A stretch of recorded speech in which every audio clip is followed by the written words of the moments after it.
عن جعفر بن عبد الله جعفر بن عبد الله دوت قالت إيلر: جاء رجل إلى مالك بن أنس.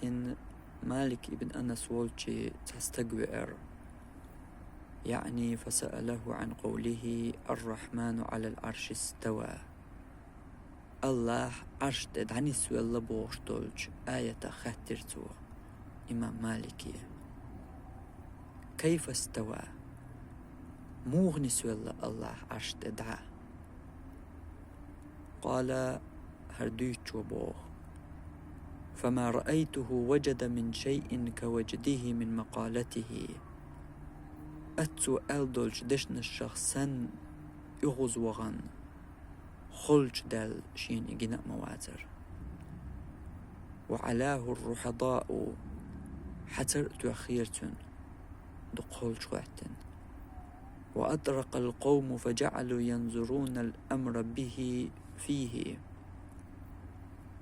تستغن هدي الشيك أمر در يحوش نخبر. ثم سري عن مالك. تلطيح متو إمام مالك فقالت إيلر: الكيف غير معقول.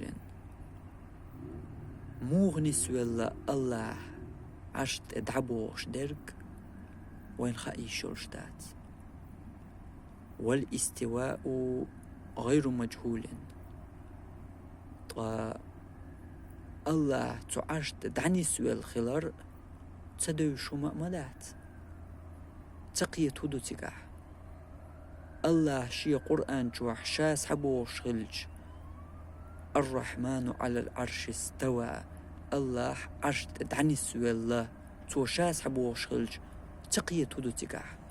ويقيتش متع بوش مدو إز بوقتو. والإيمان به واجب.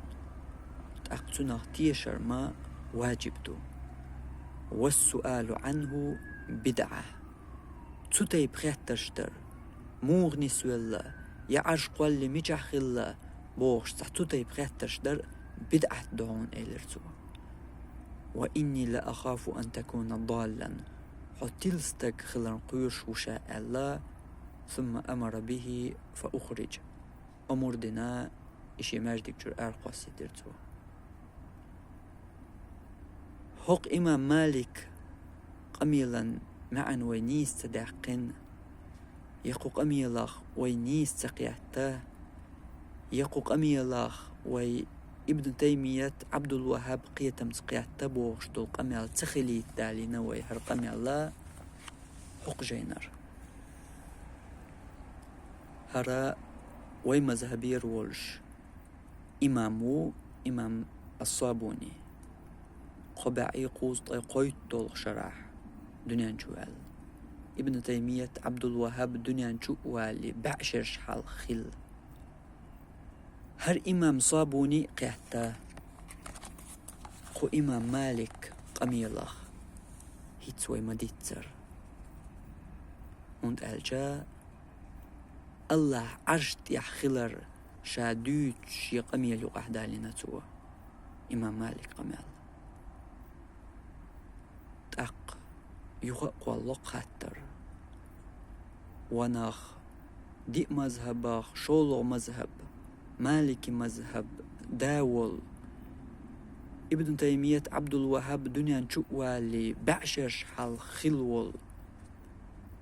ديازت قويت طول شراح دنيا نشوال وول. إمام مالك خلت يعو خبست. الله عرشت يعو بوغش.